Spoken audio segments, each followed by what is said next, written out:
नाज़रीन, प्रोग्राम वकील साहब में आपका बहुत बहुत इस्तकबाल है। मैं हूं आज़म आज़मी। प्रोग्राम वकील साहब के ज़रिए हमारी कोशिश होती है कि आपके जहन में कोई कानूनी उलझन हो, कोई परेशानी हो, कुछ जानना चाहते हो आप, तो वो घर बैठे एक फ़ोन कॉल के ज़रिए आप मालूम कर सकते हैं। इसीलिए हम अपनी नौयत का एक अलग प्रोग्राम लेकर आए हैं ताकि आप कानून को करीब से जानें। और इस पर बात करने के लिए हमारे साथ मौजूद हैं सुप्रीम कोर्ट के मारूफ वकील डॉक्टर फ़ारूक खान साहब। फ़ारूक खान साहब, बहुत बहुत इस्तकबाल है आपका। अस्सलाम वालेकुम। वालेकुम सलाम, बहुत शुक्रिया। नाज़रीन, आप भी हमारे इस प्रोग्राम में शिरकत कर सकते हैं। अगर आपके जहन में कोई भी उलझन हो तो आप कॉल कर सकते हैं। हमारे साथ फ़ारूक खान साहब अगले 1 घंटे तक जुड़े रहेंगे, जो आपके सवालों का जो भी होगा बेहतर वो जवाब देंगे। फ़ारूक साहब, शुरुआत यहाँ से करेंगे। आज दिवाली है। हर साल हम दिवाली के मौके पर देखते हैं पटाखों को लेकर तज़ब्ज़ुब का एक मामला बना रहता है कि पटाखे बेचे जाएंगे या नहीं बेचे जाएंगे। आखिरी दिन तक ये इस तरह की बातें चलती रहती। क्या इस तरह की कोई गाइडलाइन है सुप्रीम कोर्ट की कि पटाखे बेचे जाना है या नहीं बेचे जाना है? क्योंकि कल तक हमने देखा कि तेलंगाना की अगर हम बात करें कि यहाँ पर पटाखे सेल होंगे कि नहीं, कल तक ये तज़ब्ज़ुब बरकरार था। जी, सबसे पहले तो मैं आज़मी साहब, न्यूज़ 18 उर्दू के सारे जो व्यूअर्स हैं उनको दीपावली की बहुत मुबारकबाद देना चाहूँगा। जी जी। और उसके बाद जहाँ तक बात पटाखों को लेके है, देखिए अब पटाखों का मामला ये है कि पॉल्यूशन की वजह से स्मॉग जो बनता है, जो पॉल्यूटेंट क्रिएट होते हैं, और उसकी वजह से national green tribunal, different high courts, supreme court और गवर्नमेंट भी डिफरेंट ऑर्डर्स करती रहती है। जरूरत इस बात की है कि इस पे कोई एक बेहतर वो हो जाए, एक गाइडलाइंस बन जाए और एक कोई लॉ इनेक्ट हो जाए कि कब क्या हो, क्योंकि इससे कंफ्यूजन क्रिएट रहता है। और इससे खास तौर से जो छोटे बिजनेसमैन हैं, जो व्यापारी हैं, जो कारोबारी हैं, जो पटाखों को खरीदते हैं और इस सीजन के लिए खरीदते हैं, उनके ऊपर भी एक बहुत बड़ी मार पड़ जाती है। तो और उसके बाद हमने देखा, आप लोगों ने भी दिखाया न्यूज मीडिया में कि कैसे जो बेचारे छोटे जो लोग हैं जो पटाखे वगैरह बेच रहे होते हैं अपनी गली मोहल्लों में, फड़ वगैरह लगा के उनके साथ पुलिस का जुल्म हुआ, उनको साथ मारा पीटी और उनके सामान को लेकर। तो इस पे एक जरूरत है, क्योंकि अब ये जो पॉल्यूशन का मामला है, ये जो एयर क्वालिटी इंडेक्स का मामला है, ये अब साल दर साल, ये हर साल का एक मामूल हो गया है। तो अब इस पर ये कोई नई बात नहीं है कि 2020 में अगर एयर क्वालिटी इंडेक्स जो है वो 600 क्रॉस कर जा रही है, डेंजर जोन में जा रही है, तो कोई 2021 में कोई बहुत चीज अच्छी होने जा रही है। नहीं, सवाल ये कि कोई तयशुदा गाइडलाइन नहीं है, तो अगर आपने ज्यादा माल ला के रख लिया और आखिरी दिन ये होता है कि आप नहीं बेच सकते, तो क्या ऐसे में कोई कोर्ट का रुख कर सकता है? रुख किया है लोगों ने कोर्ट का। जैसे तेलंगाना वाली बात आपने कही, सुप्रीम कोर्ट ने हल्का सा मॉडिफाई किया ऑर्डर, फिर ग्रीन क्रैकर्स की बात आई। देखिए, इस पे क्या है ना, एक डायलेमेटिक पोजीशन है, अभी इस पे कोई क्लैरिटी नहीं है। मतलब क्या है, हर इसकी एक इस पे मेरे समझ से एक यूनिफाइड पॉलिसी बननी चाहिए, एक यूनिफाइड गाइडलाइंस। और ये गवर्नमेंट का काम है, कोर्ट का काम ये एक्चुअली है भी नहीं कि कब पटाखे कहाँ बेचे जाने हैं, कौन से बेचे जाने हैं, कौन से यूज होने हैं, कौन से आर्टिकल प्रोहिबिटेड रहेंगे। तो इस पे एक यूनिफाइड पॉलिसी आनी चाहिए। देखिए, इसके दो जो है वो मामले हैं। एक तो ये कि भाई एक त्योहार है, एक बड़ा इंपॉर्टेंट फेस्टिवल है और इससे लोगों की आस्था जुड़ी हुई है, उसका भी सम्मान है, पूरी उसकी इज्जत है। और एक साथ में जो है वो एक प्रॉब्लम है जो एयर क्वालिटी इंडेक्स का है, जो हवा की क्वालिटी का है। तो इन दोनों में एक बैलेंस बना के सुप्रीम कोर्ट ने बड़ी कोशिश की। बीच में आपने देखा होगा कंटेम्प्ट तक में मामला आ गया कि बड़े बड़े वो स्मोक गन के टावर्स लगाने की बात थी, लेकिन सरकारें इसमें बहुत ज्यादा सीरियस नहीं रहती हैं। ऐसा नहीं है, देखिए आप चाइना को देखिए, शंघाई वगैरह को देखिए, उन लोगों ने कैसे जो है वो अपने पॉल्यूशन को कंट्रोल किया। हम लोग इस पे कोई बहुत ज्यादा सीरियस पॉलिसी लेंगे, बातें तो हम बहुत करते हैं, कागजों में बहुत सारी कार्रवाइयां हैं, लेकिन एक्चुअली जमीनी सतह पर इंप्लीमेंट नहीं होता। बिल्कुल, एक कॉलर हमारे साथ जुड़े, उनसे बात करेंगे। जी, अस्सलाम वालेकुम, कहाँ से बात कर रहे हैं? हम अभी आसाम से बात कर रहे हैं भाई। जी, सवाल पूछिए अपना। जी भाई, सवाल पूछिए अपना। अस्सलाम वालेकुम। वालेकुम सलाम। देखिए, हम लोग का एक भाई है, बड़ा भाई है, वो शादीशुदा नहीं है, वो लड़का उड़का भी नहीं है। तो उनका एक लैंड है, वो हमारा बॉक्स में लेने के लिए क्या सेटलमेंट जाना होगा या केस करना पड़ेगा? मेरा आपके भाई है, शादीशुदा नहीं है, कोई औलाद नहीं है उनकी जमीन आप लेना चाह रहे हैं? जी जी, हमारा भाई तो 7 भाई है, 2 बहन है, वो हमारा पक्ष में लेने के लिए सेरेमनी जाना पड़ेगा या केस करना पड़ेगा? अच्छा, दूसरा क्वेश्चन मेरा ये है कि ये पार्टीशन केस के लिए टाउन का और ग्रामों का ये फीस कैसा होता है? फारूक साहब, अगर सवाल समझ में आया हो तो। जी, मुझे बात समझ में थोड़ी बहुत तो आई गई है। पहली बात ये कि जो इनके भाई हैं और जिनका ये हक लेना चाहते हैं, तो जब तक वो अल्लाह उनको जिंदगी दे और हयात दे, जब तक वो हैं तो उनका हक ये कैसे ले लेंगे? ये बातें इंसान के जाने के बाद की होती हैं कि हक कैसे लिया जाए और किसका हक है और किसका हक नहीं है। और जहां तक बात पार्टीशन का है, पार्टीशन के लिए अगर आपस में हम पार्टीशन तय नहीं कर सकते, एमिकेबली अगर आपस में लोग सहमति से पार्टीशन को नहीं बना सकते, तो फिर उसका तरीका ये है कि आप कोर्ट जाइए और पार्टीशन सूट फाइल कीजिए। जी, चलिए, एक और कॉलर हमारे साथ जुड़े, उनसे बात करेंगे। हेलो, अस्सलाम वालेकुम। वालेकुम सलाम भाई, कहाँ से बात कर रहे हैं? मैं जहीराबाद से कोयल से बात कर रहा हूँ। जी, सवाल पूछिए अपना। जी, मेरी एक जो है लैंड है, एग्रीकल्चर लैंड। ठीक है। उसके बाजू जो है गांव लगा हुआ है। ठीक है। उसमें जो है नाजायज 3 घर बने हुए हैं काफी दिनों से। आपकी जमीन पर? हाँ, जमीन पे, हमारी जमीन पे बने हुए हैं। ठीक है। जब भी जो है जाके रुकाने की कोशिश करे तो झगड़ा कर रहे हैं लोग। ठीक है। तो इसके बारे में क्या सलूशन है जरा? चलिए, कागजात जमीन के आपके पास है पूरे? है, कागजात सब है। फारूक साहब, इनकी एग्रीकल्चर लैंड पे कब्जा हो गया, कुछ लोगों ने घर बना लिया है, गांव के करीब है, तो इसके लिए क्या किया जा सकता है? सबसे इसमें सबसे इम्पोर्टेंट ये कि ये सिविल सूट फाइल करें एविक्शन का, मैंडेटरी और परमानेंट इंजंक्शन का। इसके लिए इनको अगर इनके जमीन पे ये मालिक हैं और रेवेन्यू रिकॉर्ड्स में और सारी चीजों में इनकी ओनरशिप है और इनकी जमीन पे नाजायज किसी ने कब्जा किया हुआ है, तो ये इनको मुकदमा फाइल करना चाहिए और साथ में इनको पुलिस में भी कंप्लेंट देनी चाहिए। और ऐसे मामले में जहां भी किसी के जमीन पे या मकान पे कोई भी नाजायज कब्जा हो जाता है, तो उसमें जो फरीक हैं, जो विक्टिम है, उन्हें बिल्कुल देर नहीं करनी चाहिए, तुरंत कोर्ट का रास्ता लेना चाहिए, क्योंकि आप जितना देर करेंगे उतना आपके लिए नुकसानदेह होगा। जी, तो चलिए, बिल्कुल देर मत कीजिए, जो भी है कोर्ट का सहारा लीजिए। एक प्रोग्राम को आगे बढ़ाएंगे। नाज़रीन, आपको बता दें कि आपके जहन में भी अगर कोई उलझन हो, कोई सवाल हो, तो हमारे साथ डॉक्टर फ़ारूक खान साहब इस वक्त लगातार बने हुए हैं, अगले घंटे तक हमारे साथ बने रहेंगे, आप अपने सवाल कर सकते हैं। कॉलर हमारे साथ जुड़े, उनसे बात करेंगे। अस्सलाम वालेकुम।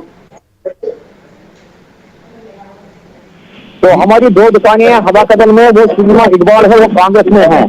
कहाँ से बात करें, पहले बताइए। क्या है, इसे कब्जा किया है, जबरदस्ती कब्जा किया, वो पंडित की प्रॉपर्टी है असल में, मगर पंडित हमसे दूर है, उसका एड्रेस पता नहीं है। बिल्कुल, पहले आप कहाँ से बात करें ये बताइए। हाँ, अस्सलाम वालेकुम। वालेकुम अस्सलाम। जी भाई, कहाँ से बात कर रहे हैं? और 2 दुकानें हैं, वो सिनेमा इकबाल है, वो कांग्रेस में है, एक्टिविस्ट है कांग्रेस में, उसने उन पर कब्जा किया है। दुकान आपकी है? हाँ, पंचों के मकानों पर भी कब्जा किया है उसने, जो माइग्रेंट निकले हैं यहाँ से। अब वो पंडित का हमें एड्रेस नहीं है, मगर हमने उसका जो वन टाइम हमें वो 1994 में मिला था जम्मू में, हमने किराया दिया उसको 20 साल तक पूरा। तो अब वो जबरदस्ती कब्जा कर रही है, मगर हमारे जज साहिबा है यहाँ उम्मीद कुसुम, जज श्रीनगर कोर्ट में, उसने हमें दिया है स्टेटस को, मगर स्टेटस को के बावजूद उसने हमें हाई कोर्ट से समन भेजा है कि आप ये दुकानें खाली करो। अगर स्टेटस को उन्होंने दिया है तो मतलब फिर भी ये समन क्यों दिया है? जरा आप इस पर हमें जरा समझाइए प्लीज।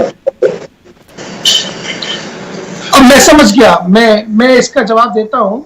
जी आजमी साहब। जी, ये मुझे प्रोटेक्टेड टेनेंट का मामला, इनकी आवाज बहुत साफ नहीं आ रही थी, लेकिन ये प्रोटेक्टेड टेनेंट का मामला है, इनका लगता है, और इनकी बातों से ये अंदाजा हुआ कि सिविल कोर्ट से इनको इनके फेवर में कोई स्टे है, या ये मुकदमा जीत चुके हैं, या कोई इंट्रीम स्टे ये एंजॉय कर रहे हैं। 20 साल जी, तो वो प्रोटेक्टेड टेनेंट में आ जाएंगे, रेंट कंट्रोल एक्ट के उसमें मामले में आ जाएंगे वो। और शायद इनको कोई कोर्ट ने रिलीफ दी हुई है, लोअर कोर्ट ने, और उसके बेसिस पे जो लैंडलॉर्ड हैं वो हाई कोर्ट गए हुए, वहां से इनको नोटिस आई हुई है। तो कोर्ट जाना उनका अख्तियार है, और आपके अगर फेवर में एक कोर्ट से ऑर्डर है तो ऑफकोर्स आपको जाके उस ऑर्डर को एपलेट कोर्ट में डिफेंड करना होगा। तो बेहतर ये है कि आप हाई कोर्ट में अपना एक लॉयर अपॉइंट करें और उसके बाद उस मुकदमे को लड़ें ऑन मेरिट, और अगर लोअर कोर्ट से आपके फेवर में चीजें हुई है तो आप उम्मीद करें और आप ये कोशिश करें कि वो ऑर्डर अपहेल्ड हो और जो उन्होंने अपील फाइल किया है वो डिसमिस हो। पर हाई कोर्ट उसको इंडिपेंडेंटली वेरीफाई करेगी। अपीलेट कोर्ट का मतलब यही होता है कि लोअर कोर्ट ने जो फैसला दिया है वो बेहतर है कि नहीं कानून और फैक्ट के दायरे में। तो हाई कोर्ट अपने हिसाब से उसको मेरिट करेगी, अरे उसको एग्जामिन करेगी। तो आपके लिए बेहतर ये कि आप वहां जाएं और अपनी बात वहां डिफेंड करें हाई कोर्ट में। जी जी, चलिए एक और कॉल हमारे साथ जुड़े, उनसे बात करेंगे। जी अस्सलाम वालेकुम। अस्सलाम वालेकुम। हेलो, टीवी की आवाज थोड़ा सा कम कर दीजिए। आप जब भी कॉल करें तो बराए मेहरबानी टीवी की आवाज थोड़ा सा कम कर दीजिए, टीवी से थोड़ा सा दूर होकर बात करें ताकि आपकी बात हम तक क्लियर पहुंच सके और वकील साहब आपकी बात का जो है वो जवाब दे सकें। जी अस्सलाम वालेकुम। अस्सलाम वालेकुम। वालेकुम सलाम। कहाँ से बात कर रहे हैं? जी हम कश्मीर से बोल रहे हैं, बारामूला से। कश्मीर बारामूला। जी सवाल पूछिए अपना। जी मेरा नाम है तबस्सुम। हाँ जी, हमारा मसला ये है कि हमारा एक दुकान है, वो प्रॉपर्टी है टाउनिया वालों की। आवाज आपकी बहुत हल्की आ रही है। जी हमने एक दुकान लिया है, ठीक है, वो टाउन एरिया वालों से लिया है, रेंट बेस पर। लीज पर लिया है? जी रेंट बेस पे लिया है। ठीक है, अलॉटमेंट हो गई है, उसकी अलॉटमेंट हो गई है। तो उस वक्त हमारे बच्चे छोटे थे, मतलब मेरा एक ही बच्चा था उस वक्त बच्चा था 3-4 महीने का। तो फिर हमने हमारे साथ रहता था छोटा देवर, उसी के नाम पे किराया दिया। ठीक है, तो अब उसको वो चेंज करवाना था। अब बच्चे बालिग हो गए हैं, अब वो चेंज करवाना था, उसके लिए हमें क्या करना है? चलिए बिल्कुल बिल्कुल इंशाल्लाह जवाब दिया जाएगा। फारूक साहब, दुकान का है, छोटा बच्चा था तो उस टाइम उन्होंने अपने देवर के नाम करा लिया था, बच्चा बड़ा हो गया इनका, तो अब उसके नाम कराना है तो क्या प्रोसीजर होगा? वो अलॉटमेंट जो अलॉटमेंट एजेंसी जिस एजेंसी ने किया वो उनके अपने रूल्स होंगे।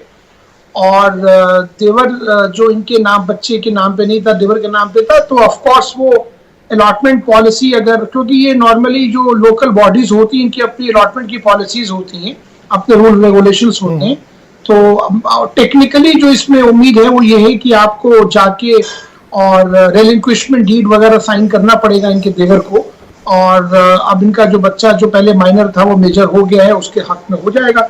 हाँ, अब ये अगर उनके देवर नहीं करना चाहेंगे तो फिर इनके लिए जरा मुसीबत होगी, क्योंकि अगर डॉक्यूमेंटेशन इस लिहाज से है कि वो माइनर के गार्जियन के बेसिस पे देवर को बनाया गया था तब तो कोई दिक्कत नहीं है।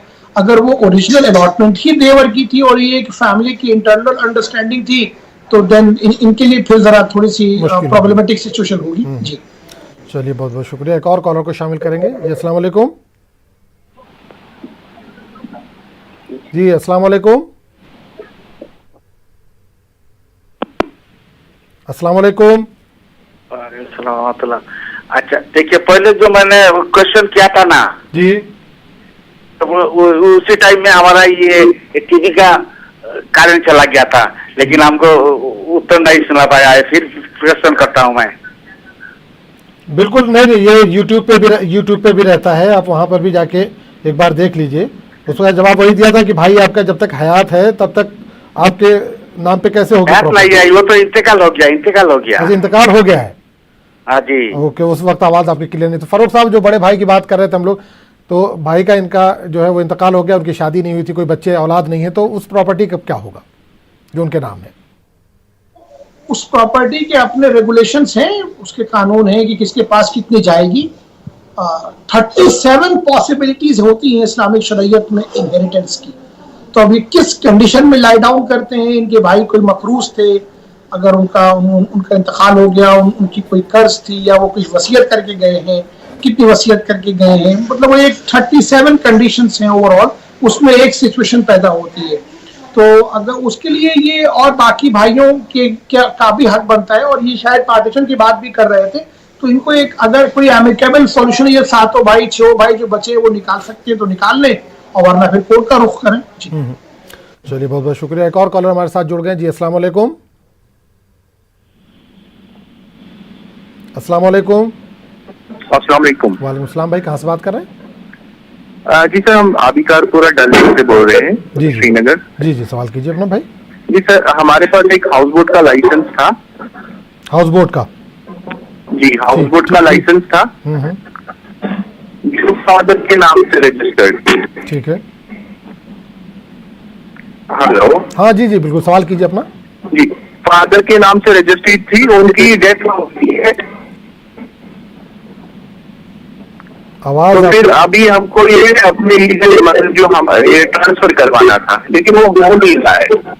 वो बोल रहे कि आपको मतलब लीगल गियर बनाना पड़ेगा, लेकिन जो पटवारी है वो करा के नहीं दे रहे हैं हमको। वो बोल रहे इसमें लौड़ा का इशू है, वो इशू है, ये इशू है, जिसके कारण हमारा काम हो नहीं पा रहा है। चलिए बिल्कुल, जो भी बेहतर जवाब होगा वो दिया जाएगा। तो फारूक साहब, हाउस बोट इनके वालिद के नाम था, उनका इंतकाल हो चुका है, ये अपने नाम कराना चाहते हैं लेकिन दिक्कतें पेश आ रही। देखिए, ये रूल्स पे मैंने ऑफ कोर्स ये मैंने बताया कि बहुत सारी चीजें लोकल एजेंसी के रूल्स पे होती हैं। तो अगर वो ट्रांसफरेबल राइट्स हैं कि लीगल हेयर्स को जाने हैं, तो पहले तो जो मैं एक आपको जनरल रूल बता रहा हूँ जो नॉर्मली ऐसी चीजों में होता है, वो वहाँ कितना एप्लीकेबल होगा ये देखना होगा। तो उसमें अगर एक मान लीजिए कि 3-4 भाई बहनें हैं, तो अगर वो एक के नाम पे हाउस बोट कराना चाहते हैं उसका लाइसेंस का, और रूल्स परमिट करता है, तो बाकी लोग रिलिंक्विशमेंट देंगे कि भाई नो ऑब्जेक्शन देंगे कि ठीक है इनके नाम पे कर दिया जाए। और उसके बाद फिर उसकी जो एप्लीकेशन फॉर्म वगैरह जमा होती है वहां पे जो भी concern agency, governmental nodal agency हो, वहां ये दाखिल करेंगे। और अगर वो उस रूल्स के तहत उसको नहीं करते हैं, तो ऑफकोर्स उसको आप कोई एपेलेट बॉडी होगी उस रूल्स के तहत में, वहां भी दाखिल कर सकते हैं। वो भी आपकी बात नहीं सुनती तो आप सीधे हाई कोर्ट भी जा सकते हैं। चलिए बहुत बहुत शुक्रिया। एक और कॉलर हमारे साथ है, उनसे बात करेंगे। जी अस्सलाम वालेकुम। अस्सलाम वालेकुम। वालेकुम अस्सलाम। जी, कहाँ से बात कर रही हूँ, कौन है? जी, मैं हैदराबाद से बात कर रही हूँ, मेरा नाम हाजरा है। जी बोलिए, सवाल पूछिए अपना। जी, मेरे शौहर के 2 बीवियां थे, मैं और एक थे। ठीक है। तो गवर्नमेंट जॉब था उनका। शौहर का गवर्नमेंट जॉब था? जी, उनका इंतकाल होने के टाइम पे मेरे लड़की की उम्र 14 साल थी। उनके दूसरे बच्चे जॉब के वास्ते अप्लाई करे थे, तो उसका कुछ भी रिजल्ट नहीं आया। उसके बाद में मैं बच्चा जब 18 साल का हुआ तो मैं भी जॉब के लिए अप्लाई करी, तो रिलैक्सेशन के अंदर देते बोल के ऐसा बोल रहे, तो मिलती होंगी जॉब या नहीं ये मालूम करना था मेरे। अब 24 साल का है मेरा लड़का, ग्रेजुएट। आपके शौहर का इंतकाल सर्विस के दौरान ही हो गया था? जी हाँ, ड्यूटी के दौरान ही हुआ था। हाँ, उनके लड़के दोनों की भी एज बार हो गई, जो डाले थे वो लोगों की। तो फारूक साहब, क्या इसमें कुछ बेहतर जवाब दिया जा सकता है? सवाल दोहरा दीजिए आजमी साहब, मैं इनकी बात पूरी तरह सुन नहीं पाया था। इनके शौहर की 2 बीवियां थी, तो उनका शौहर का इंतकाल हो गया, ड्यूटी के दौरान गवर्नमेंट जॉब में थे। अब गवर्नमेंट जॉब अगर किसी को मिलना है तो किसको मिलना, मतलब दोनों के बच्चे बालिग हो गए हैं, इस तरह का सवाल उन्होंने किया है कि किसको जॉब मिलना चाहिए, क्या तरीका है उसका? देखिए, सबसे पहले तो ये मैं वाज़ह कर दूं कि अभी सुप्रीम कोर्ट की हालिया रूलिंग आई है कि जो कंपैशनेट अपॉइंटमेंट होता है वो राइट नहीं होता, अख्तियार नहीं है, वो डिपार्टमेंट की मर्जी है वो अगर करना चाहे तो। और उसके बाद अगर डिपार्टमेंट करने को इंटरेस्टेड है इनके हस्बैंड जो मरहूम है उनकी जगह पे इनके बच्चों में, तो अब ये एक बड़ा टेक्निकलिटी इशू आता है जहां ऐसे कंडीशंस होते हैं। अभी हालिया में लखनऊ हाईकोर्ट का, इलाहाबाद हाईकोर्ट लखनऊ बेंच का ये ऐसा ही एक मैटर आया, एक बॉम्बे हाईकोर्ट का मैटर भी आया। अगर आप लोगों ने देखा होगा, एक जीआरपी गवर्नमेंट रेलवे पुलिस के कांस्टेबल का मैटर था, किसको माना जाए। तो ये कंडीशंस क्या है कि बड़ी फैक्चुअल मैट्रिक्स पे डिपेंड करती हैं, और ये एक बड़ा कॉम्प्लेक्स क्वेश्चन ऑफ फैक्ट है कि किसको मिलेगा किसको नहीं मिलेगा। ये डिपेंड करता है कोर्ट के ऊपर। कोर्ट बहुत सारी चीजों को इवेल्युएट करेगी।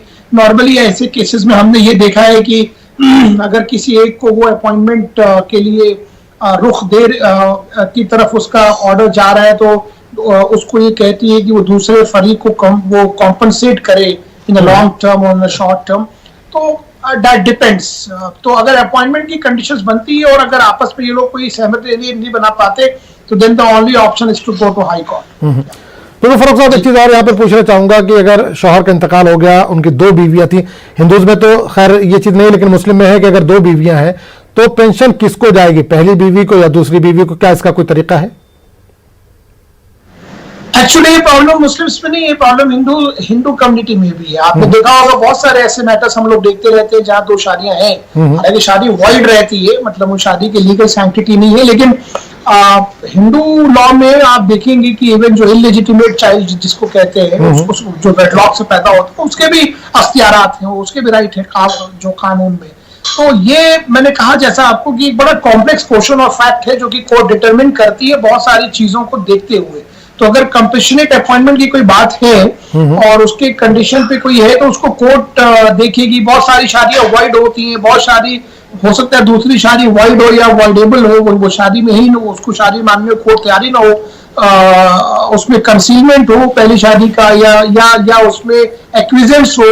तो ये कॉम्प्लेक्स क्वेश्चन ऑफ फैक्ट्स है जो कि कोर्ट पर्टिकुलर फैक्चुअल मैट्रिक्स पे ही डिसाइड करती है। चलिए बहुत बहुत शुक्रिया हमारे साथ बने रहिए। तो नाज़रीन आपको बता दें कि डॉक्टर फारूक खान साहब हमारे साथ लगातार बने हुए। आपके जहन में भी अगर कोई सवाल है तो आप कॉल कर सकते हैं। फिलहाल वक्त हो चला एक छोटे से ब्रेक का। ब्रेक के बाद हम फौरन हाजिर होते हैं।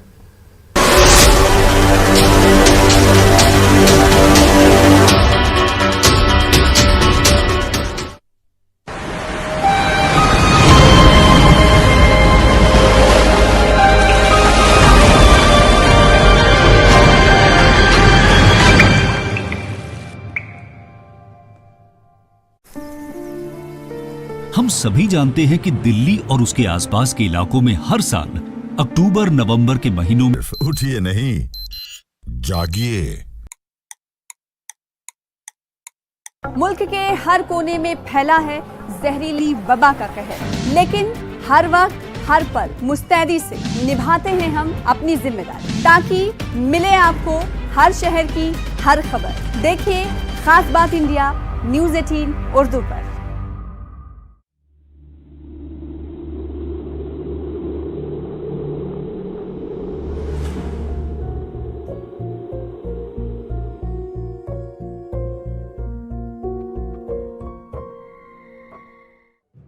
नेटवर्क 18 ला रहा है इस दौर की सबसे बड़ी खबर, कोरोना से सबसे बड़ी जंग। 1200 रिपोर्टर, 20 चैनल और 15 भाषाएं। हम बाहर निकलते हैं ताकि आप घर पर रह सकें। 55 करोड़ दर्शकों के भरोसे का शुक्रिया। नेटवर्क 18 ग्रुप, भारत का सबसे बड़ा मीडिया नेटवर्क।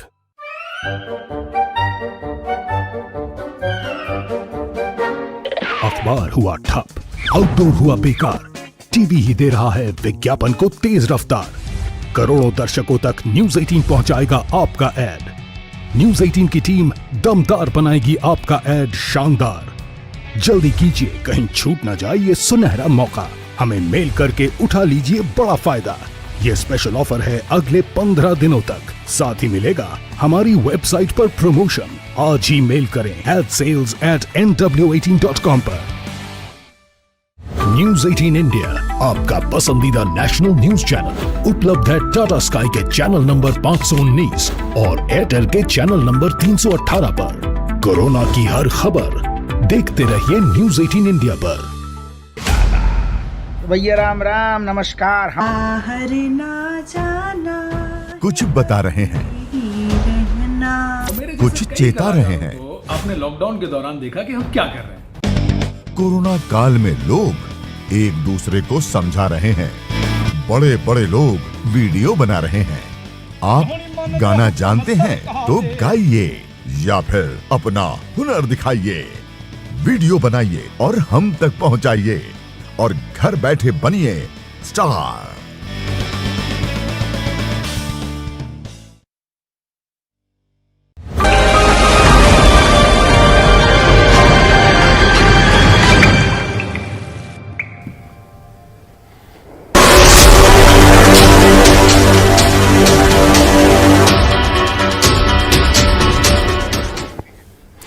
प्रोग्राम वकील साहब में एक बार फिर आपका खैर मकदम। नाज़रीन हमारे साथ मारूफ वकील डॉक्टर फारूक खान साहब लगातार बने हुए हैं। अगर आपके जहन में भी कोई सवाल है, कोई उलझन है तो आप कॉल कर सकते हैं। नंबर टीवी स्क्रीन पर फ्लैश हो रहा है।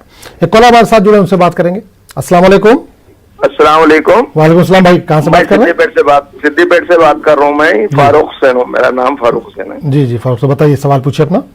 जी हमारे दादे मिलिट्री में काम कर रहे थे, तो एक सर्विसमैन के तहत 1974 में गांव में 5 एकड़ जमीन दिए थे। ठीक है, गवर्नमेंट की तरफ से मिली थी? मिली थी। तो परम पोगु थी, तो परम पोगु सरकारी जमीन थी, वो दे दिए। तो हम काश्त कर ले रहे थे उसमें। उस जमाने में बोर नहीं, कुछ नहीं, मगर खाली ऐसे जो कुछ ऐसे डालते थे, फली वगैरह, मूंग वगैरह डालते थे। जी। तो उसके बाद उनका इंतकाल हो गया, और उसके बाद उनके वालिद, उनके बेटे हमारे चाचा थे। तो हमारे चाचा क्या करे, उन्होंने भी ऐसे करते थे। अब वो ये क्या निकलता कुछ नहीं बोल के बड़े सिद्दीपेट में आके, वो दुम्पलपल्ली बोल के है, वो गांव में दिए वो लोग। तो सिद्दीपेट में ऐसे को कारोबार कर लेके जीते थे। ठीक है। तो उनका इंतकाल भी हो गया। तो अब बच्चा बेटा है, बेटा बोले तो मेरे भाई तो चचेरे। तो अब उन्होंने क्या बोल रहे हैं, तो गए तक पासबुक देते करते उनके बोले। तो क्या है वहाँ गए तक, क्या है नहीं है तुम्हारे पासबुक, वो दूसरों को अलर्ट कर दिए बोल के बोल रहे हैं। पाहनिया में क्या है 18 तक है, 2012, 13, 14 ऐसा तक है। अब उसके बाद नहीं है, दूसरों के नाम आ रहे हैं। तो नहीं, तो उसके डॉक्यूमेंट्स आपके पास कोई डॉक्यूमेंट्स है उसका? वो पाहनिया है ना, पाहनिया है, पानी डॉक्यूमेंट्स। हाँ पाहनिया है। वो दादा को दिए सो नहीं मिल रहा, मगर दादा काम करे सो वो उनका पूरा नंबर वगैरह है, मिलिट्री में नंबर करे सो नंबर वगैरह सब है। हमारे को अलर्ट करे तो 347 सर्वे नंबर भी है। मगर वो 347 बीच में गायब होके 347/1, 2, 3, 4, 5, 6 बोल के दूसरे हिंदुओं के नाम आ रहे हैं। तो ये कैसा हुआ बोल के हम आ रही पूछो तो कलेक्टर के पास जाओ, तहसील ऑफिस के पास जाओ, हमारे को नहीं मालूम बोल के वो बोल रहा हूँ। अब तहसील ऑफिस की जवाब गए तक ये धरनी बोल के आ गया ना, धरनी में किधर का उधर हो गया, बंद हो गया वो। ठीक है। धरनी जो पोर्टल है उसमें आपने देखा, उसमें किसका नाम दिखा रहा है? हाँ वो देखा मैं, देखे तो सर्वे नंबर नहीं है, सर्वे नंबर ही नहीं है उसमें, नहीं है। चलिए बिल्कुल। फारूक साहब, इसका क्या कुछ हल निकल सकता है? तो ये देखना पड़ेगा कि जो अलॉटमेंट हुआ था फौज की सर्विस में, जो हिंदुस्तान की फौज में जो इनके दादा ने जो सर्विस दी थी, जो अलॉटमेंट हुआ था, उस अलॉटमेंट की टर्म्स एंड कंडीशंस क्या थी। परपेचुअल अलॉटमेंट जो लीज की होती है, मुझे नहीं लगता कि उसमें इंडेफिनिट राइट्स होते हैं। वो देखना पड़ेगा क्या उसका मामला है, नंबर 1। नंबर 2 ये कि अगर वो इनकी लीज किसी और को अलॉट कर दी गई है इलीगली, जैसा इनका क्लेम है, तो उसमें जरूर रूल्स का वायलेशन किया गया होगा। तो अगर किसी भी रूल्स का वायलेशन है तो उसके लिए बेहतर ये है कि ये राइट टू इंफॉर्मेशन एक्ट के तहत उसकी सारी डिटेल निकालें, उसकी सारी सर्वे की जो भी सारी चीजें हैं वो निकालें, रेवेन्यू रिकॉर्ड्स निकालें और चीजों को इकट्ठा। और ये सब करने के लिए इनको एक लॉयर को हायर करना पड़ेगा जो लैंड मैटर्स में समझता हो और जिनको इनकी जानकारी हो, जो एक्सपर्टीज रखते हो।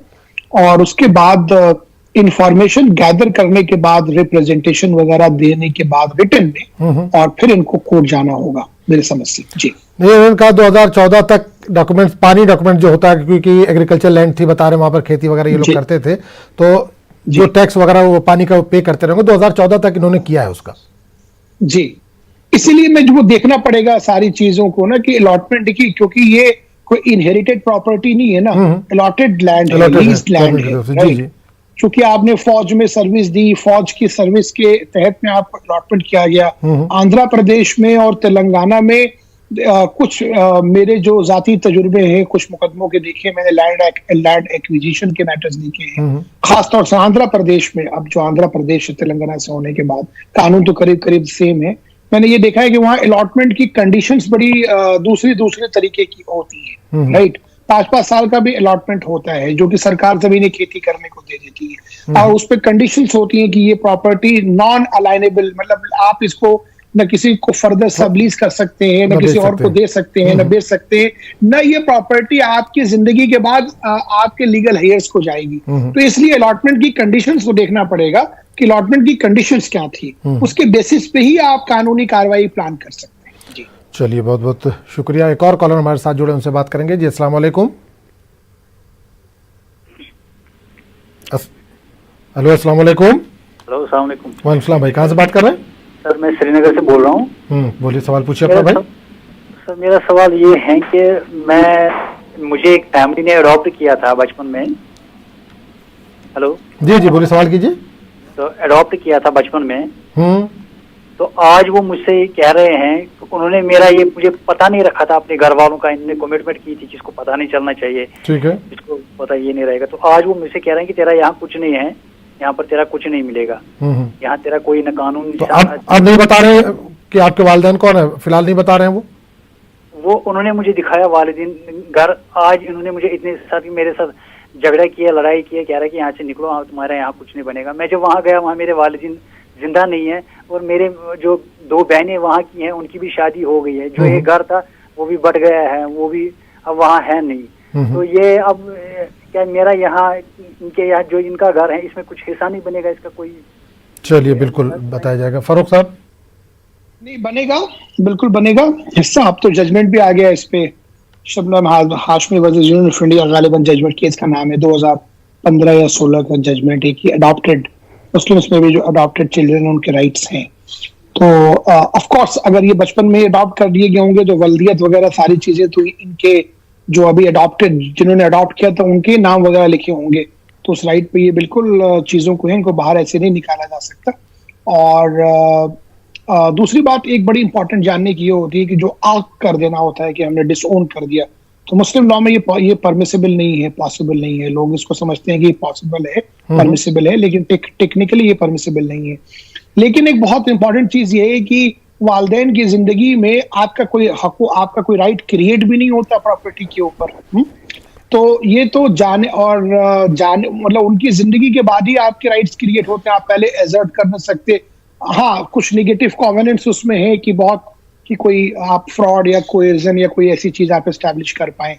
तो मेरे समझ से इनको किसी अच्छे सिविल लॉयर से जो फैमिली मैटर्स में एक्सपर्टीज रखते हैं उनसे मिलना चाहिए, अपना पूरा मामला डिस्कस करना चाहिए, अपने सारे डॉक्यूमेंटेशन लेके, एविडेंस लेके, प्रूफ लेके, क्योंकि अडॉप्ट बचपन में ही जब छोटे में हो गए थे तो जाहिर सी बात है जो इन्होंने तालीम वगैरह ली होगी या जो भी इनके आई कार्ड वगैरह बने होंगे, आधार कार्ड हो या पैन कार्ड हो या कोई भी राशन कार्ड हो, व्हाटएवर, वो सारी चीजें ऑफ कोर्स इनके अडॉप्टेड जो फैमिली ने इनको अडॉप्ट किया था उनके नाम पे ही होंगे, तो उससे ही अपना राइट वहां पे क्रिएट कर सकते हैं, ऐसे इनको बाहर नहीं निकाला जा सकता। जी चलिए, बहुत बहुत शुक्रिया। एक और कॉलर हमारे साथ जुड़ गए, उनसे बात करेंगे। अस्सलाम वालेकुम। जी अस्सलाम वालेकुम। वालेकुम अस्सलाम। जी भाई, कहाँ से बात कर रहे हैं? जी मैं गढ़मुक्तेश्वर से बात कर रहा हूँ, जिला हापुड़, उत्तर प्रदेश से। जी जी, सवाल पूछिए भाई अपना। मेरा सवाल है, मेरे दादा ने बैनामा किया था सन 1934 में। 34? हाँ जी, ठीक है। और उसमें जो है बैनामे की सेवट नंबर डली हुई है और खेत नंबर, खसरा नंबर भी डले हुए हैं। और ठीक है, सवाल पूछिए। जी जी जी, और आज उसमें एक नंबर में नगर पालिका का दफ्तर बना हुआ है और कुछ नंबरों में जो है ना आबादी बन चुकी है। और ये जो नंबर है नगर पालिका वाला, ये आबादी के अंदर है पहले से ही जब बैनामा हुआ था जब भी। और जो वो दूसरी जमीनें हैं वो कुछ नॉन जेडे की है, कुछ जेडे की है, जो 1952 में जमींदारा खत्म हुआ था।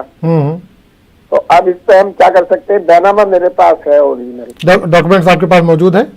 हाँ, बैनामा है जी मेरे पास।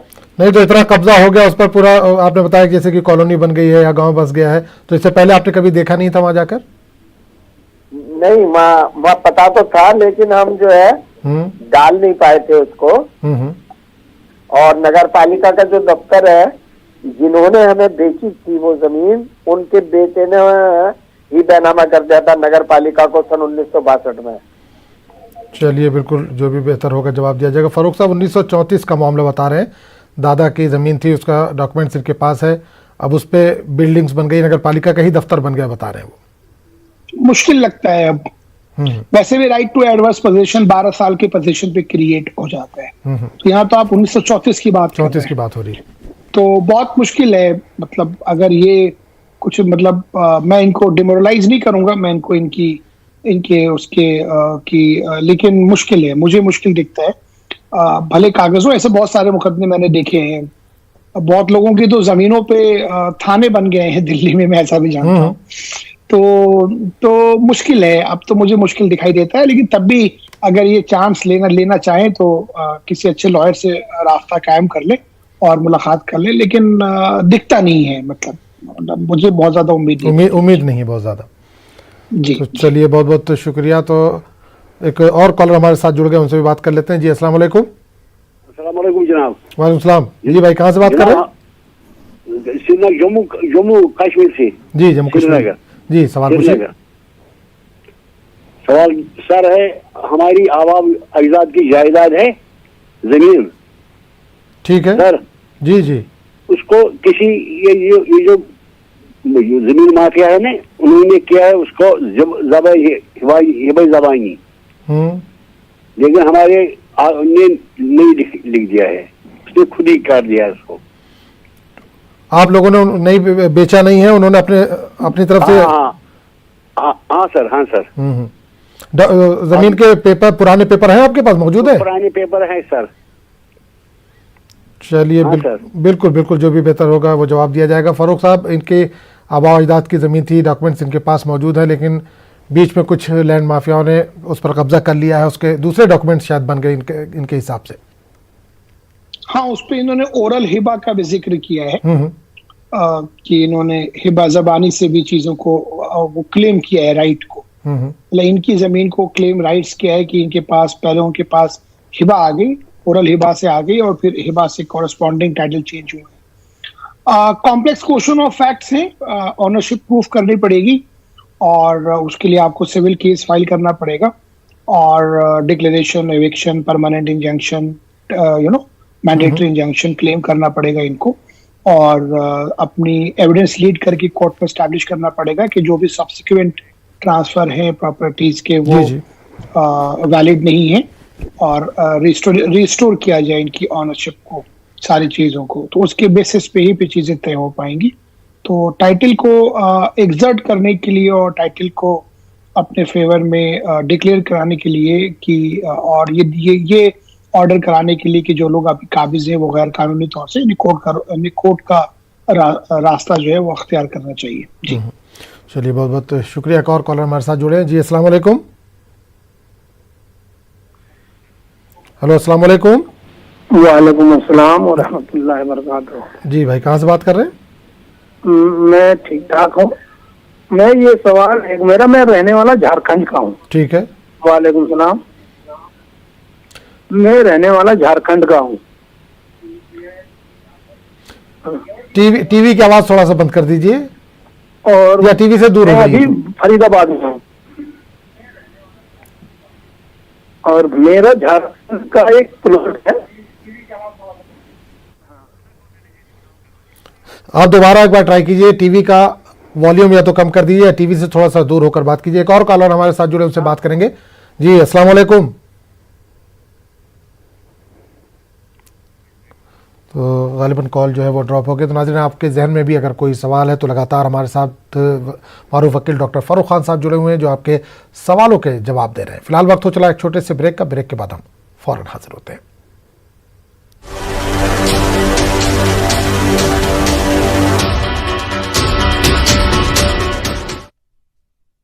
शादी का ख्याल आए तो शायद.com नहीं, शादी.com पर आइए। उर्दू पर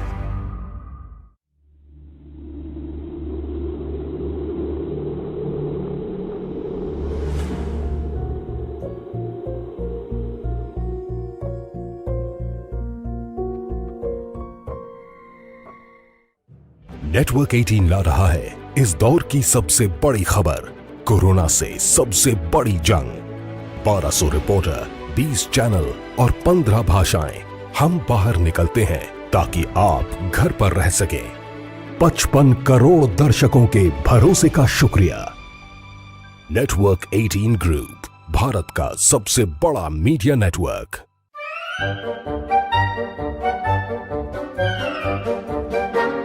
अखबार हुआ ठप, आउटडोर हुआ बेकार, टीवी ही दे रहा है विज्ञापन को तेज रफ्तार। करोड़ों दर्शकों तक न्यूज 18 पहुंचाएगा आपका ऐड।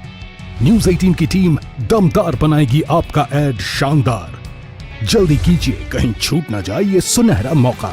हमें मेल करके उठा लीजिए बड़ा फायदा। ये स्पेशल ऑफर है अगले 15 दिनों तक। साथ ही मिलेगा हमारी वेबसाइट पर प्रमोशन। आज ही मेल करें sales@nw18.com पर। न्यूज 18 इंडिया, आपका पसंदीदा नेशनल न्यूज चैनल, उपलब्ध है टाटा स्काई के चैनल नंबर। तो प्रोग्राम वकील साहब में एक बार फिर आपका खैर मकदम है। हमारे साथ लगातार मारूफ वकील डॉक्टर फारूक खान साहब बने हुए जो आपके सवालों के जवाब दे रहे हैं। कॉलर हमारे साथ जुड़े, उनसे बात करेंगे। जी अस्सलाम वालेकुम। वालेकुम सलाम भाई, कहाँ से बात कर रहे हैं? जी JNK से मैं बात कर रहा हूँ, गुलाम नबी है मेरा नाम। जी जी भाई, सवाल पूछिए अपना। मेरा मकान है, वो ये सरकारी जो जमीन है ना, उस पर मैंने मकान बनाया। सरकारी जमीन पर? सरकारी 1988 में।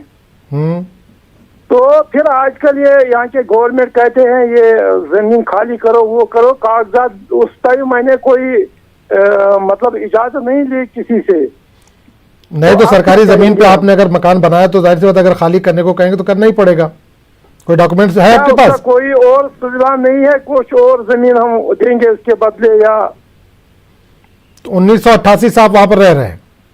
जी ठीक है, चलिए बेहतर है, जो भी इसका बेहतर हल होगा वो बताया जाएगा। फारूक साहब 1988 से इन्होंने सरकारी ज़मीन थी उस पर घर बना लिया, तब से वहाँ पर काबिज है, वहाँ पर रह रहे हैं। अब सरकार चाहती है, हुकूमत चाहती है कि वो जगह खाली कर ली जाए। तो ये जानना चाह रहे हैं क्या कुछ मुतबादिल हो सकता है, इसका मिल सकता है इनको?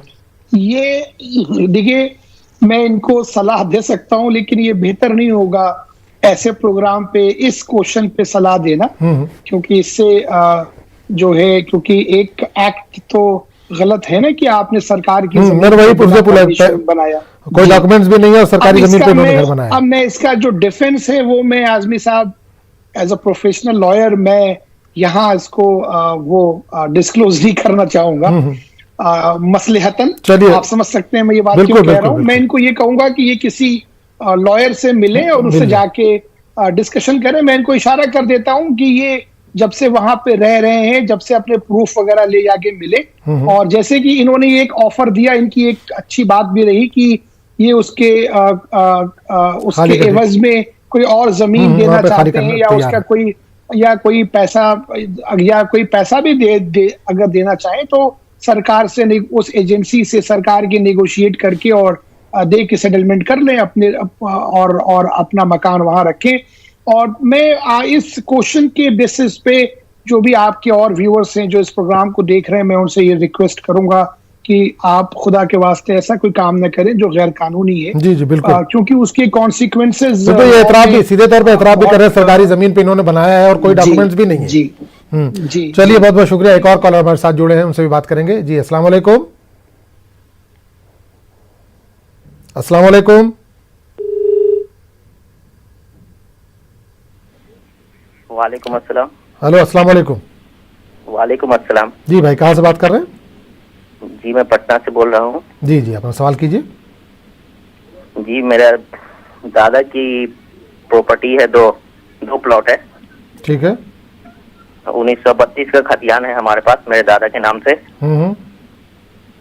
तो उनका एक प्लॉट जो है तो मेरे सौतेले दादा ने बेच दिया है, और दूसरे प्लॉट पे सौतेले दादा मतलब क्या, दादा के छोटे भाई? हाँ जी हाँ। ठीक है। तो उसी सिलसिले में जानकारी है, उनके से केस चल रहा है हम लोग का खाली कराने का। तो लेकिन वो खाली नहीं कर रहे। खाली उन्होंने तो आपने कहा ना उन्होंने बेच दिया है, तो खाली किससे करा रहे हैं? जिसको बेचा है? जिसको बेचा है उसको नहीं, जिससे है उसको खाली कराना है। ठीक है, चलिए बिल्कुल जो भी होगा। 1932 का खतियान है हमारे पास मेरे दादा के नाम से। नहीं तो दादा के नाम से, ये भी तो उनके भाई हैं, तो उनका भी तो हक होगा उस पर? नहीं उनका नहीं, मेरे दादा के नाम से प्रॉपर्टी कागज बना हुआ 1932 का खतियान पे, सर्वे खतियान जो होता है। ठीक है, चलिए बेहतर है। फारूक साहब देखिए, ऐसा है कि इन्होंने बताया कि ऑलरेडी मामला कोर्ट में चल रहा है। तो जो मामला कोर्ट में चल रहा है सब जुडाइस है और कोर्ट उसको एग्जामिन कर रही है मेरिट्स पे। तो उस पे एक कॉम्प्लेक्स फैक्चुअल मैट्रिक्स होगा जो इन्होंने क्वेश्चन फ्रेम किया अपना आपके सामने। तो जो मामला कोर्ट में है तो वो वहां अपने मुकदमे को मजबूती से लड़े, अपनी बातों को रखें, अपनी गवाह और अपने सबूत पेश करें, और वहां से जो फैसला होगा वो फैसला होगा, बेहतर होगा। जो जैसे बताया 1932 के डॉक्यूमेंट्स इनके पास मौजूद हैं, इनके सौतेले दादा या दादा के छोटे भाई जो भी इन्होंने जिक्र किया, उन्होंने बेचे डॉक्यूमेंट्स इनके पास हैं, तो वो प्रॉपर्टी कैसे बेच देते हैं, किस तरह से मुमकिन है? अब देखिए प्रॉपर्टी तो बहुत तरीके से बेची जाती है। प्रॉपर्टी बेचने के जाने में न जाए, ये जो लोग फ्रॉड करते हैं और जो लोग जमीन के हेरा फेरी में माहिर हैं, मैं अभी राजस्थान के मैं कुछ कॉम्प्लेक्स लीगल लॉ मैटर्स देख रहा हूँ जिसमें कि जमीन किसी और की है, गिफ्ट किसी और को हुई है, बेची किसी और को गई है, ऑफ अटॉर्नी किसी और के नाम पे है। एक वक्त में 2-3 साल के पीरियड में वो जमीन 10-12 लोगों को बेची जा चुकी है, राइट, पोजीशन पे कोई और है।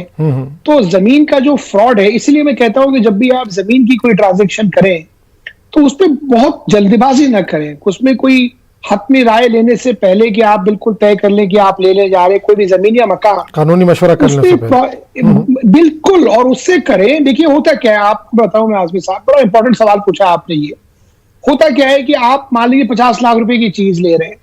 भाई अगर 50,000 लाख रुपए आप किसी प्रोफेशनल पे, लॉयर पे खर्च करते हैं तो कम से कम आप सुकून में तो रहते हैं। जी बिल्कुल। और फिर वो आप एक पूरी ड्यू डिलिजेंस रिपोर्ट ले, पूरी देखें, उसका पूरा बैक टाइटल पे जाएं। भाई जमीनों के कागजात 1800 से हम लोगों ने देखे हैं, 1700 से देखे हैं। लाहौर के पेपर्स, शिमला वगैरह की प्रॉपर्टीज में हमने लाहौर के कागजात देखे हुए हैं। तो आप पूरा चेन बनाए, टाइटल बनाए, देखें कि कहीं कोई उस पर अटैचमेंट तो नहीं है, कोई एक्विजिशन तो नहीं है, कहीं इनकम टैक्स ने अटैच कर रखा हो, कहीं इन्फोर्समेंट डायरेक्टोरेट ने अटैच कर रखा हो, प्रोसीड्स ऑफ क्राइम आया पड़ा हुआ हो। बड़ा कॉम्प्लेक्स मैटर है। तो इसलिए आप प्रॉपर एक कॉन्ट्रैक्ट लॉ में एक प्रोपोजिशन है जिसको कहते हैं बायर बी अवेयर, राइट। तो जो लोग खरीद रहे हैं बिल्कुल सावधान रहें, अटेंशन रहें। तो उसको प्रॉपर तरीके से देख दाख के ही आगे बढ़ना चाहिए, वरना जमीन के फ्रॉड बहुत ज्यादा है और बड़े कॉम्प्लेक्स तरीके के फ्रॉड है। कुछ तो ऐसे फ्रॉड है जिनको आप ओवरकम नहीं कर पाते। जी चलिए, बहुत बहुत शुक्रिया। एक और कॉलर हमारे साथ जोड़े, उनसे बात करेंगे। जी अस्सलाम वालेकुम। हेलो। हेलो, अस्सलाम वालेकुम। वालेकुम सलाम। भाई कहाँ से बात कर रहे हैं? गुजरात से, मौलासा शहर है। गुजरात से। जी भाई सवाल पूछिए अपना। सवाल ये है कि हमारी जमीन 31 गुंठा जमीन थी मौलासा शहर में। वो जमीन नगर पालिका ने दबा लीजिए, मौलासा शहर नगर पालिका। ठीक है। वो अब जाते हैं नगर पालिका में तो कहते हैं दान कर दो, ये कर दो। आज भी वो जमीन हमारे नाम पर ही है। अब आज भी 7 बार का उतारा हम तो नगर पालिका ने क्या वहाँ पे कुछ तामीर वगैरह कर ली है या अभी खाली प्लॉट है? पानी का प्लांट कर डाला है, पानी का प्लांट डाल दिया वहाँ पर। पहले जमीन आगे की जमीन उन्होंने 1-2 एकड़ उनको बेचा दिए है और ये 31 गुंठा हमारे नाम पर ही है आज भी। वो पानी के प्लांट कर डाले उन्होंने, जवाब बरोबर देते नहीं हो। चलिए, 7 बार का उतारा आज भी करते हैं तो हमारे नाम का ही है। ठीक है, बिल्कुल बिल्कुल इंशाल्लाह बताया जाएगा। तो फारूक साहब, इनकी 31 गुंठे ज़मीन है बता रहे हैं गुजरात में, नगर पालिका ने उस पर कब्जा कर लिया है और पानी का प्लांट जो डाल दिया है। तो ये जब जाते हैं तो कहते हैं कि दान कर दो, तो क्या इसका बेहतर तरीका है? एक्चुअली इसका इन्होंने शायद कुछ जमीनें उनको बेची भी हैं जो उनके पास समझ में आ रही थी, बाकी जमीनें इनके हिसाब से बाकी बेची 31 गुंठा इनके पास है, इनके नाम है। जी, तो उसका तरीका ये इसमें आजमी साहब कि अगर वो एक्विजिशन नहीं की है, अगर एक्विजिशन भी नहीं की है, एक्वायर भी नहीं किया है या परचेज भी नहीं किया है और जबरदस्ती कब्जा कर लिया है, तो मुकदमा फाइल करें, बिल्कुल मुकदमा फाइल करें।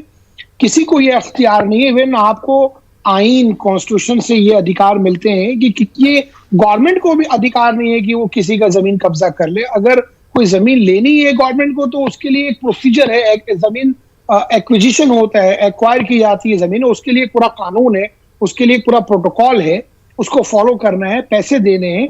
तो इनको इंतजार नहीं करना चाहिए, इनको तुरंत मुकदमा फाइल करना चाहिए मेरे हिसाब से। जी चलिए, बहुत बहुत शुक्रिया। एक और कॉलर हमारे साथ जुड़े, उनसे बात करेंगे। जी अस्सलाम वालेकुम। हेलो जी अस्सलाम वालेकुम। हाँ, वालेकुम अस्सलाम आजम भाई। जी बताइए, सवाल पूछिए अपना।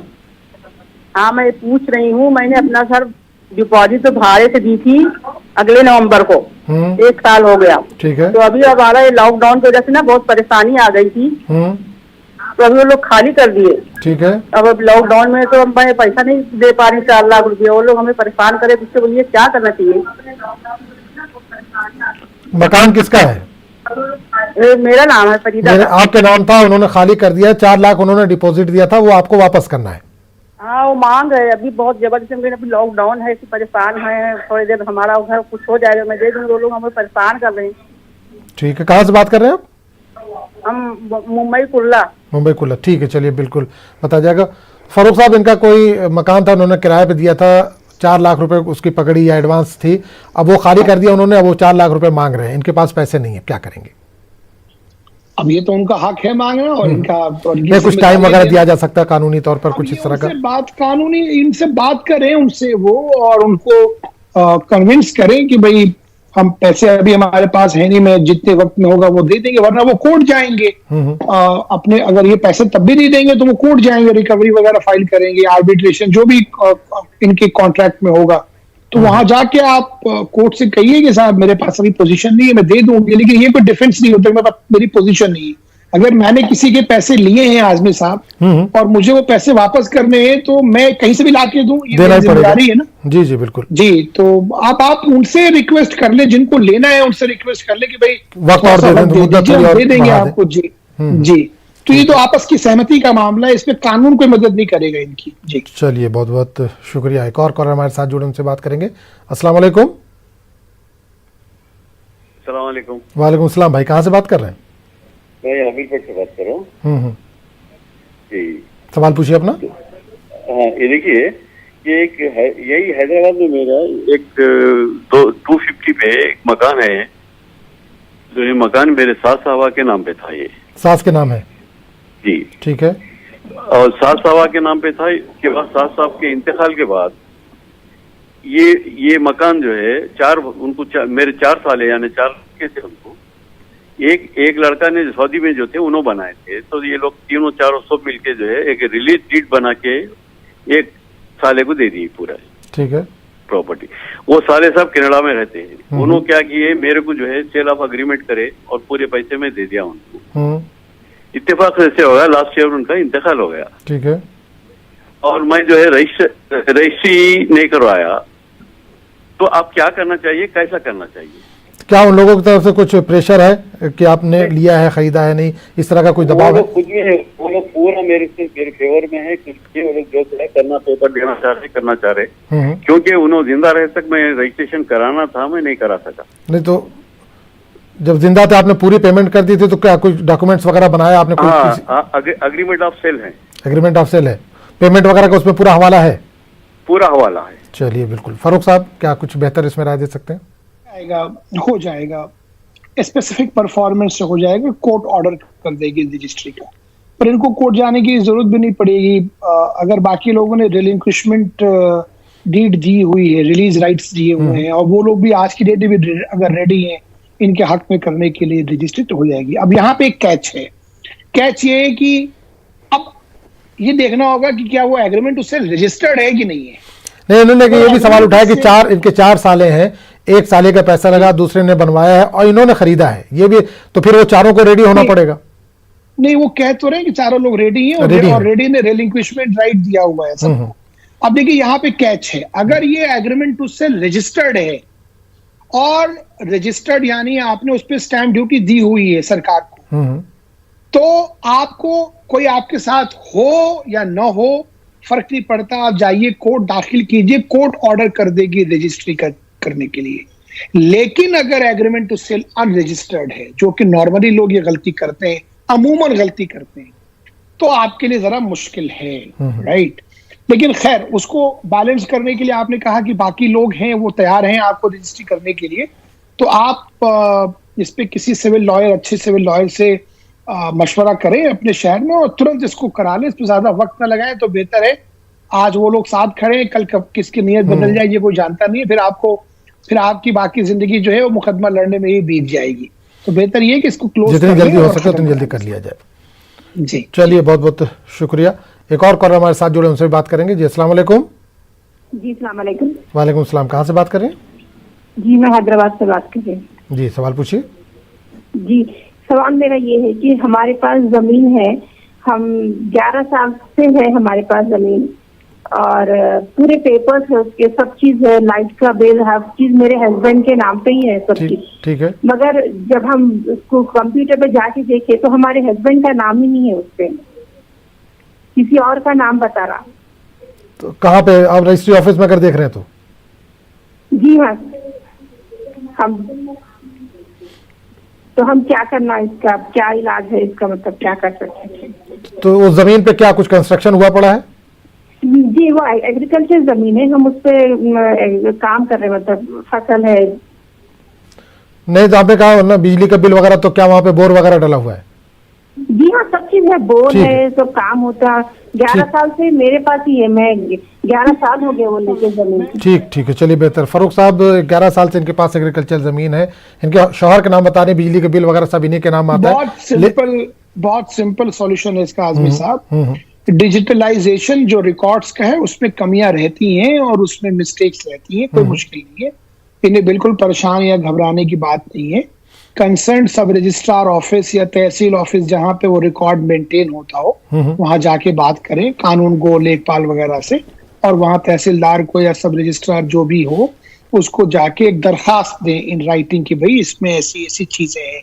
हो सकता है म्यूटेशन वगैरह शायद ना कराया हो, मे बी जमाबंदी जिसे कहते हैं, या हो सकता है कोई मिन जुमला हो, उसमें खाता एक ही खाते में कई लैंड्स हो तो एक का ही नाम शो कर रहा हो, तो वो वहां जाके करा ले। और अगर उसके बावजूद नहीं होता तो हर स्टेट में चूंकि लैंड लॉज के मैटर्स हैं तो नॉर्मली डिस्ट्रिक्ट कलेक्टर को, डिस्ट्रिक्ट मजिस्ट्रेट, डिस्ट्रिक्ट कलेक्टर को, और जो उनके मातहत उनको पावर्स होती है, उनकी बाकायदा कोर्ट लगती है ऐसे मैटर्स के लिए। तो वहां जाके अगर दरखास्त देने के बाद भी काम नहीं होता तो वहां जाके करा सकते। कोई मुश्किल है इसमें, कोई घबराने की बात नहीं, मुझे ऐसे दिखाई नहीं देती। जो बातें इन्होंने बताया है, जो फैक्ट्स हैं, जो फैक्ट तब भी हाँ उसके हिसाब से, लेकिन तब भी किसी भी चीज को लाइटली नहीं लेना चाहिए और उस पर आप आगे काम कर ले तो ज्यादा बेहतर। बिल्कुल वक्त से पहले मैं फिर से एक बार ये कह दूं, वैसे आप ये हर बार कहते हैं, मैं भी कह दूं कि देखिए हम लोग एक तरह का ये लीगल अवेयरनेस प्रोग्राम है।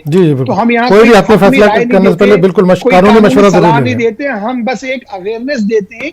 तो कभी भी इन बातों पे आप वो करके फाइनल कॉल न लें और इस बात को जाके आप वेरीफाई करें अपने लॉयर के साथ। और जो कभी भी वकील जो होगा वो आपके कागजों को देखने के बाद ही आपके लिए कोई स्ट्रेटजी बनाएगा या आपका मुकदमा कानून के तहत जो भी होगा वो हम लोग तो बस एक अवेयरनेस का प्रोग्राम करें। चलिए बहुत बहुत शुक्रिया फारूक साहब न्यूज़ 18 में वक्त देने के लिए। इंशाल्लाह अगले हफ्ते आपसे फिर मुलाकात होगी। तो नाज़रीन इस प्रोग्राम में फिलहाल इतना ही। आदाब।